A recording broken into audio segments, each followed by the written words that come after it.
예, 오늘 이제 제3건이 끝날 때, 이렇게 건이 끝날 때, 아멘의 그러한 말씀에 대한 영광 올림. 그래서 52절에 여호와를 영원히 찬송할지어다. 아멘, 아멘. 이 시편 89편은 상당히 시적으로도 뛰어난 시고 또 구속사적으로도 상당히 중요한 시라서 많은 분들이 이 주제로 또 글도 쓰고 또 그렇게 하는 것을 볼 수가 있습니다. 우리가 시편 오늘 52절까지 있는데요. 52절까지 있다고 내용이 항상 뭐 더 많고 뭐 그런 것은 아닌 것 같아요. 시편 23편은 6절까지만 있어도 여호와는 나의 목자시니 그는 또 꽉 들어차는 그런 내용이 있지 않습니까? 그래서 오늘 말씀을 몇 부분으로 또 나눠볼까? 항상 119편이 생각이 나서 그때는 내가 어떻게 할 것인가. 그래서 지금부터 이렇게 아예 한 번도 안 나누면 119편에 가서 나눈다는 게 좀 어줍지 않을까 이제 그런 생각도 드는데요. 그럼에도 불구하고 오늘도 한번 생각해 보다가 결국은 주제의 어떤 흐름이라든지 이런 것이 끊을 수가 없는 그래서 전체적으로 앞부분에 보면 상당히 주님을 찬양하고 찬미하고 아주 주님의 어떠하심을 기이한 단어들을 사용해서 인자나 성실이나 그리고 또 능력 이런 단어들 공의, 영광 이런 단어들을 쭉 사용해서 하나님을 높이는 그런 부분을 볼 수가 있고 후반부에 38절부터 가보면 갑자기 이 시편이 조금 해석이 돼요. 그래서 여호와가 기름 부은 자를 어떤 노하사 물리치시는 지금 그런 상태에 놓여 있지 않는가. 그래서 오늘 시편 기자가 예스라인 에단인데 이건 지난 시간과 똑같은 문제를 가지고 있어요. 지난 주에 88편에는 보면 에스라인 헤만이라고 했잖아요. 에스라인은 분명히 유다 지파에 속한 사람인데 어떻게 88편에 고라 자손이라고 하느냐. 고라 자손은 레위 지파잖아요. 그래서 뭐 여러 가지 문제가 있는데 뭐 입양한 사람이 아니냐 그런 말씀도 드렸어요 지난 주간에. 그게 바로 어디 나오는가 하면 열왕기상 4장 31절에 가보면 이름이 나란히 나옵니다. 그래서 오늘은 보면 에스라인 에단인데 열왕기상 4장은 바로 당대에 이러한 사람보다 에단이나 헤만보다 솔로몬의 지혜가 뛰어났다. 이제 그런 것을 설명하는 구절이거든요. 그래서 과연 열왕기상에 나오는 4장 31절에 나오는 그 에단일까? 그렇다면 시대적 배경이 솔로몬 때인데 솔로몬 때에 이런 암울한 시 후반부에 나오는 바로 진노가 머물고 또 대적들의 칼은 날카롭게 하되 기름 부은 자는 오히려 칼을 둔하게 만들어서 고난을 당하게 하는. 그래서 결국 주석학자들은 바로 이 시편은 그 에단을 우리가 그렇게 확정하기는 어렵다. 그래서 대체로 남북 왕국이 분열되고 난 후가 아니겠는가 그렇게 생각하고 있습니다. 칼빈 주석에도 그렇게 나오고요.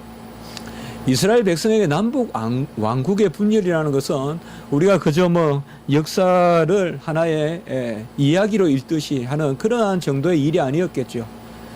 우리도 남북 분단이 정말 참 애달픈 일인데 이스라엘 백성에게도 이 남북 왕국의 분열은 대단히 참 심각한 일이었어요.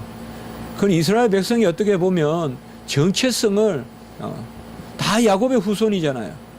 하나님의 선민이잖아요. 택함받은 백성인데 그래서 아마 이 시편은 그러한 상황에서 여로보암 이후에 시대 가운데 기록된 것이 아닌가라는 그러한 여러 가지 설도 있습니다. 그러나 역시 또 말씀 그 자체로 의미가 있고 역사적 배경은 우리가 또 그렇게 한번 도움을 받는 선에서 보는 것이기 때문에 전체적으로 이 시편은 전반부에 여호와를 찬미하고 어떻게 보면 전반부에는 어떤 영화가 있고 후반부에는 보면 어떤 급전직하하는 어떠한 그러한 한탄 이런 게 있거든요.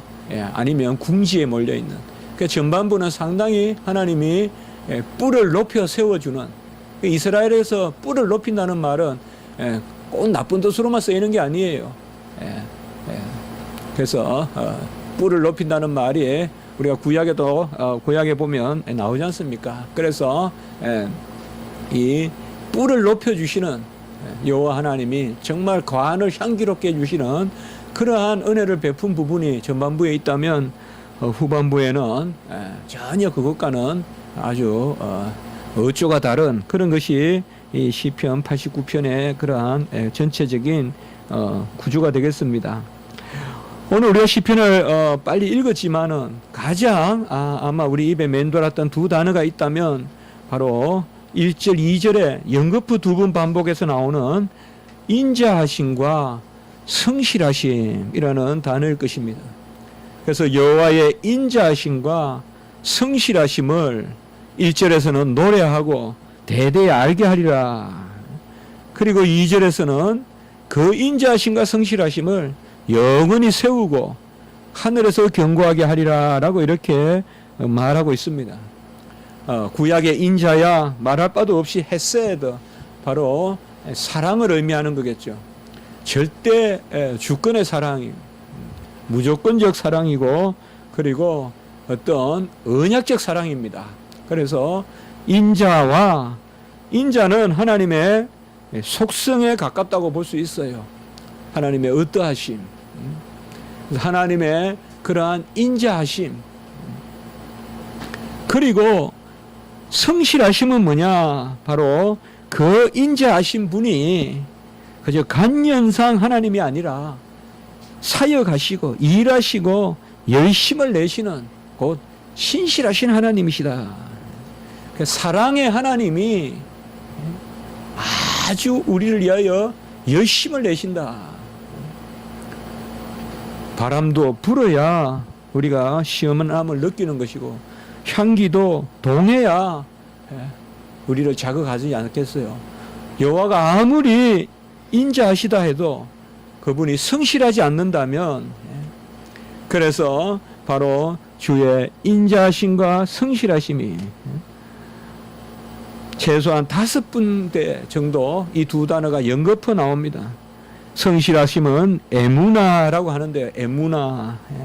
이것은 열심, 충실. 여호와가 성실하다는 걸 뭘 의미할까요, 여러분들? 여호와는 모든 게 자기자가 붙어야 돼요. 같이 합시다. 자기 계시, 자기 성실. 스스로가 스스로에게 성실한 거예요. 그래서 사랑이신 하나님이 그 사랑이신 하나님에 충실하신 거죠. 우리가 자기 계시다. 그 다음에 자기 완성이다. 또 자기 성취다. 그러니까 여호와의 일에 대해서 우리가 꼭 자기자를 붙이면 되는데요. 그러니까 self, 스스로가 스스로에게 충실하신, 성실하신 1절과 2절, 24절, 33절, 49절 이런 부분에 꼭 이 두 단어 인자하심과 성실하심이, 인자하지 않게 성실하다면 그것은 또 문제죠. 막 날아오는 것이 나비가 아니라 아주 쏘는 그러한 벌이 날아오면 그게 얼마나 큰 환란이에요. 나비가 날아오면 아름답지만은 바삐 날개짓을 1초에 뭐 20분 100분도 하는 게 곤충이잖아요. 막 날개짓을 바삐 하면서 오는데 그 향기를 안고 오느냐 아니면 독을 안고 오느냐. 벌떼같이 덤비면 물론 꽃에 벌이 덤비는 건 좋지만 사람에게 덤비면 살 일이 아니잖아요. 바로 인자하시면서 성실하셔야 되고 또 성실하신데 인자하셔야 되죠. 근데 우리 여호와 하나님은 인자하시면서 성실하세요. 우리는 그토록 여호와 하나님께 정말 내가 여호와를 사랑합니다, 사랑합니다라고 사랑을 외치지만은 우리는 자기 완성, 자기 계시의 사랑이 아니기 때문에 그 사랑은 금방 식어버려요. 언제 그랬나년 중 여호와를 멀리하고 또 여호와를 사랑하기는커녕 여호와를 마치 존재라도 하는 듯이 하는 것을 믿기라도 하는지 의심스러울 만큼 여호와가 있는지 없는지 그렇게 살 때도 많지만은 하나님은 스스로가 스스로에게 사랑이시기 때문에 그 사랑 가운데 우리에게 열심을 더해 주시고 성실하시다는 것입니다. 4절에 보시면 인자와 성실로 내 뿔이 인자와 성실로 24절에 보면 인자와 성실로 뿔이 높아지고 인자와 성실로 뿔이 높아지고 33절에도 보면 인자와 성실을 패하지 아니하시고 그리고 49절에는 아까도 말씀과 같이 전혀 다른 상황에서 이제 절망적인 상황에서는 인자와 성실이 어디 있습니까? 주의 성실하심으로 다윗에게 맹세하신 그 전의 인자하심이 어디에 있습니까? 라고 이렇게 말씀하고 있습니다. 사랑의 하나님이 열심을 다하시고 신실하시고 성실하시다. 이러한 인자하심과 성실하심, 그분의 어떠하심과 또 그분의 행하심, 이것이 집약되어 있는 단어가 역시 오늘 시편에서 자주 나오는 다름 아닌 바로 언약이라고 볼 수 있겠습니다. 3절에 보시면 주께서 이르시되 나는 내가 택한 자와 언약을 맺으며 내 종 다윗에게 맹세하기를 내가 내 왕위를 내 자손을 영원히 경고케 하며 내 왕위를 대대에 세우리라 하셨나이다. 바로 사마 7장에 나오는 14절 바로 다윗과의 그런 왕조 언약 그 부분이죠. 바로 언약이 여기에 나타나고 있습니다. 언약이라는 것은 일방적입니다.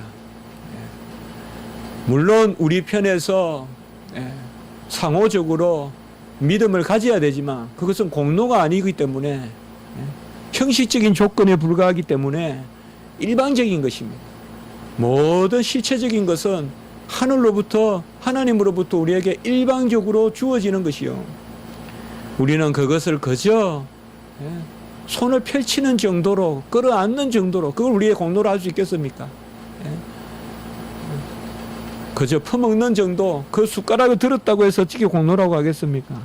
그러니 바로 언약은 여호와 하나님께서 우리에게 베풀어 주시는 하나님의 자기 인자하심 스스로 사랑이신 그 하나님이 움직이시는 그것을 보여주는 것이 바로 언약인 것입니다. 언약은 주고 받는 것이 아니라 바로 하나님이 그 언약을 세우시는 것입니다. 인자하신 가운데 언약을 세우시는 28절에도 보면 언약이란 부분이 또 등장하고 있습니다. 또 34절에도 보면 내 언약을 깨뜨리지 아니하고 입술에서 낸 것은 변하지 아니하리로다라고 이렇게 말씀하고 있습니다. 언약은 크게 두 가지다 이거죠. 여호와의 어떠하심을 보여주시고 여호와의 열심을 보여주신다. 그래서 인자하심과 성실하심을 언약을 통해서 우리에게 드러내어 주시는 것입니다. 오늘 우리는 이 자리에서 이 두 가지로 말미암아 다 하나님 앞에 괴로운 부분이 있습니다. 과연 나는 얼마나 하나님을 사랑했는가라는 질문을 던지게 되고 그리고 나는 과연 얼마나 하나님 앞에 열심을 다했는가 라고 또한 질문을 던질 수가 있겠죠. 정말 과연 내가 하나님의 일에 몰두하고 있는지 혹은 하나님의 뜻에 충실히 열심을 다하고 있는지. 그러나 이미 언약이란 이름이 우리 앞에 주어져 있는 이상 아무리 우리의 사랑을 이야기하고 우리의 열심을 이야기해도 그것이 하나님의 사랑의 절대적인 조건은 되지 못합니다. 내가 사랑했다고 해서 하나님이 나를 더 사랑하거나 혹은 내가 사랑하지 않았다고 해서 하나님이 나를 덜 사랑하거나 절대적인 인과관계는 없다는 것이죠. 탕자가 그저 멀어진 것만 아니라는 것입니다. 또 나의 열심과 하나님의 열심은 항상 인과관계를 맺고 있지는 않다는 거죠. 내가 열심히 주의 일을 한다고 하나님이 열심히 나를 위해 움직였다라고 말해서는 사실상 안 된다는 거죠.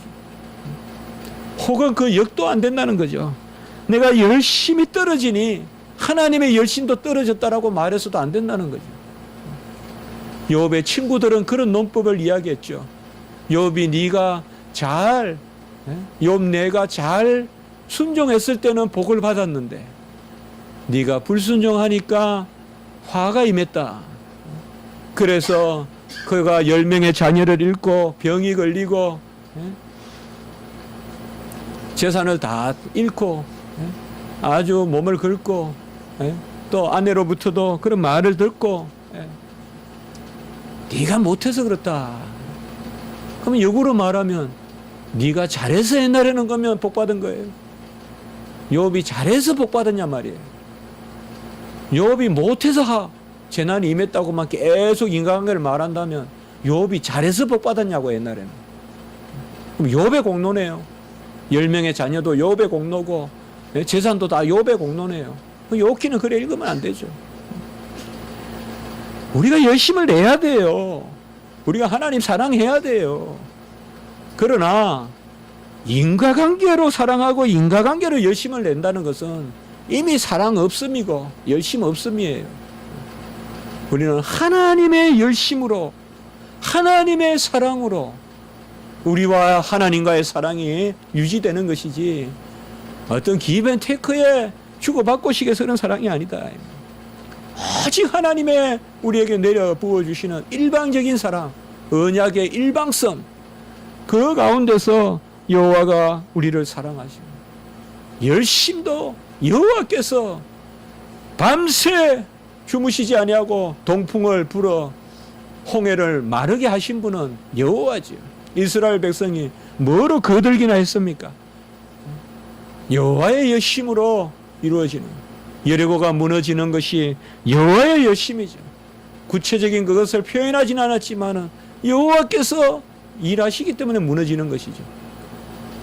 언약은 하나님의 은혜의 약속이다. 오늘 이 시편이 우리에게 주는 바로 여호와의 성실하심과 여호와의 인자하심이,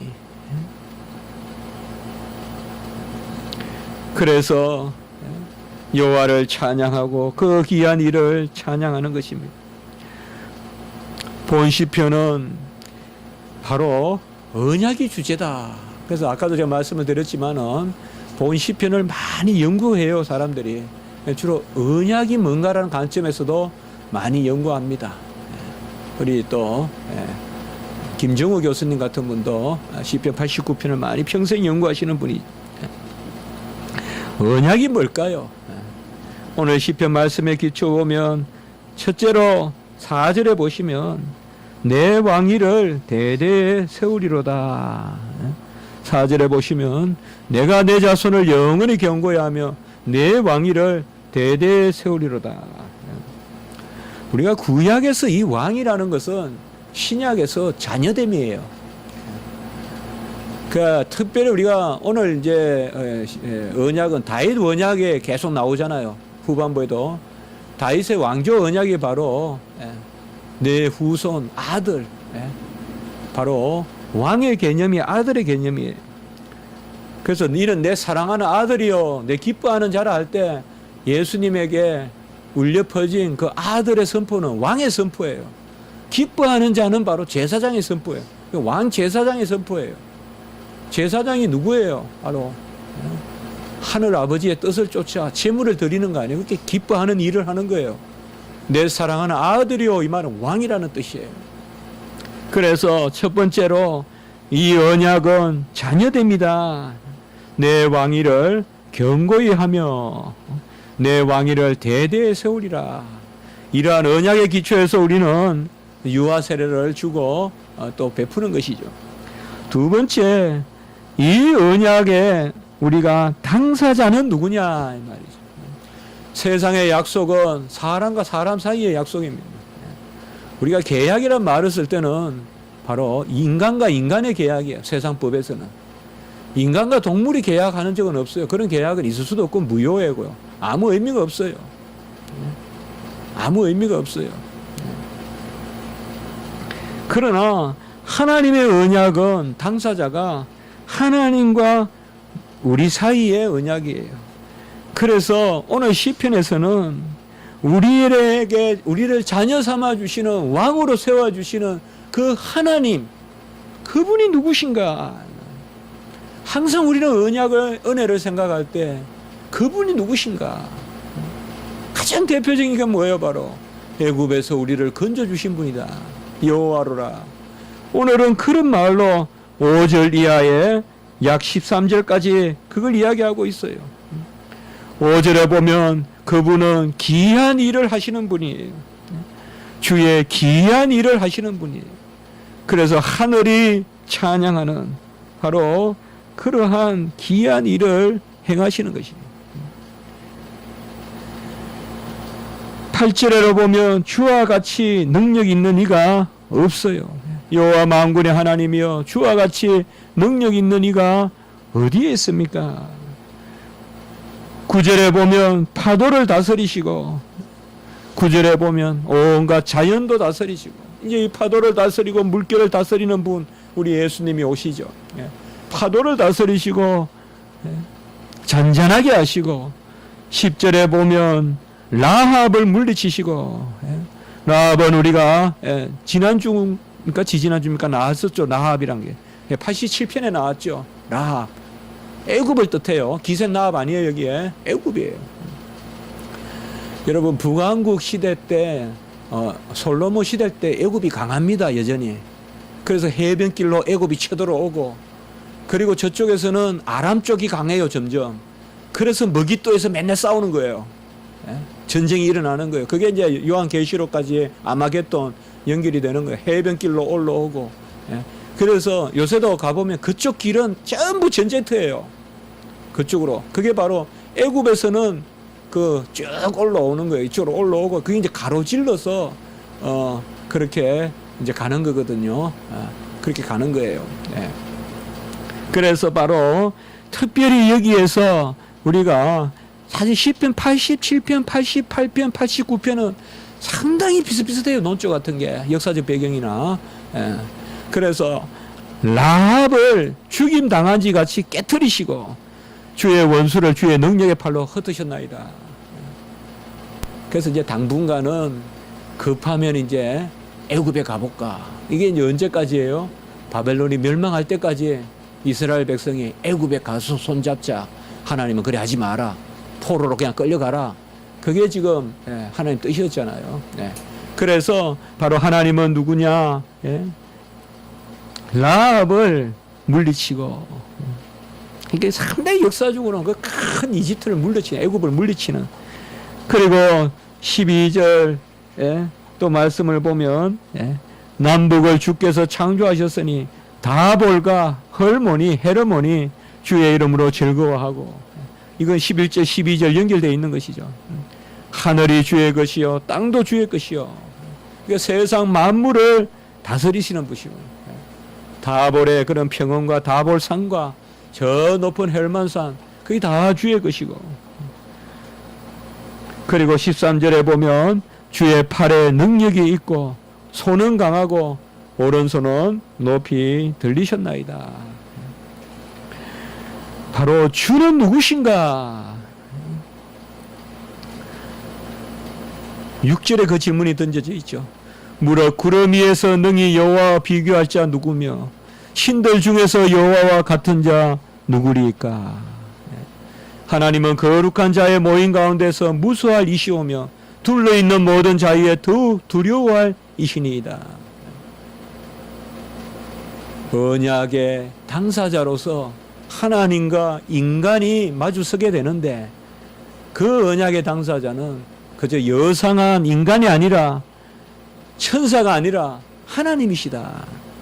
그 하나님이 기이한 일을 행하고 주와 같은 능력 있는 능력 있는 분이었고 그분이 파도를 다스리시고 애굽을 물리치시고 상천하지의 하나님이시다. 모든 일들을 이루시는 그러한 하나님이시다. 하늘도 주의 것이요 땅도 주의 것이요. 그분이 인자하심을 보이시고 그분이 성실하심을 보이신다 이 말이에요. 이슬을 주장하시는 분이, 비를 주장하시는 분이, 파도를 잠잠케 하시는 분이, 애굽을 그저 티끌 날려버리듯이 날려버리시는 분이, 그분이 바로 우리의 언약의 하나님이시다. 이 언약의 하나님은 세 번째로 어떤 언약이냐?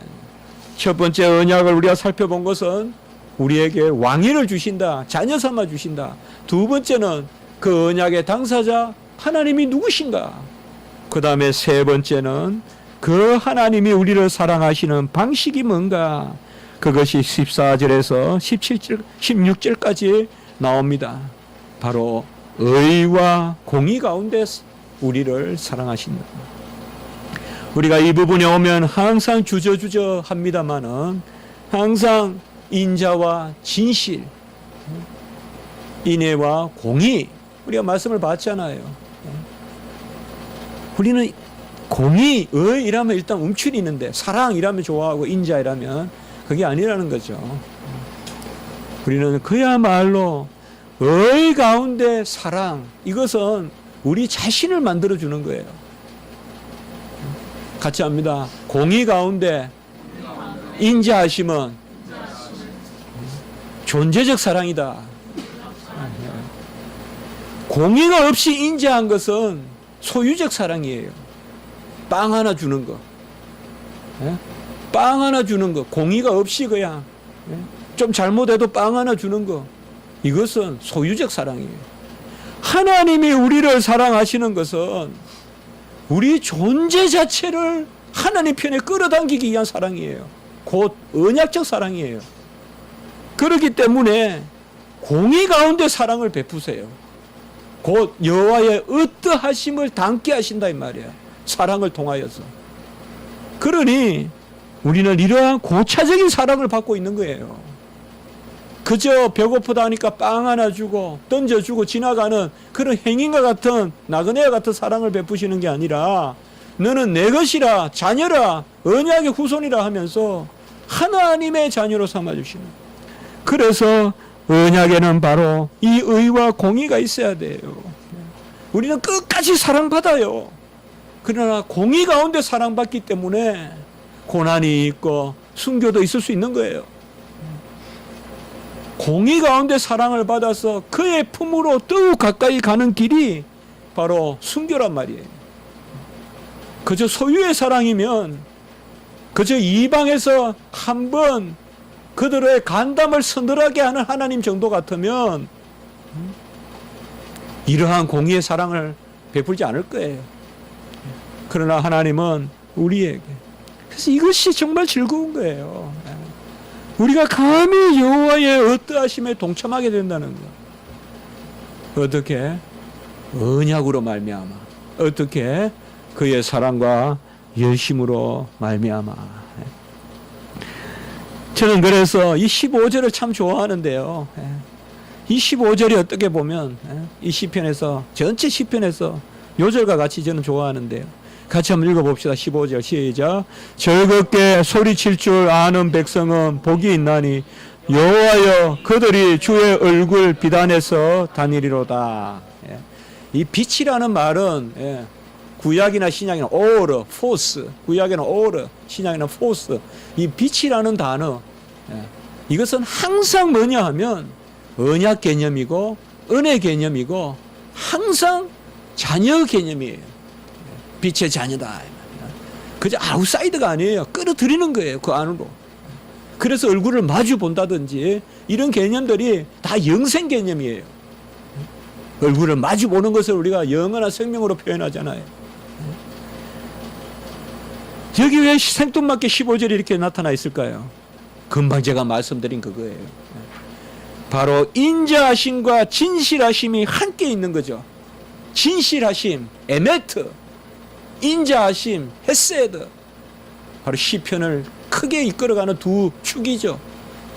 바로 사랑과 진리, 사랑과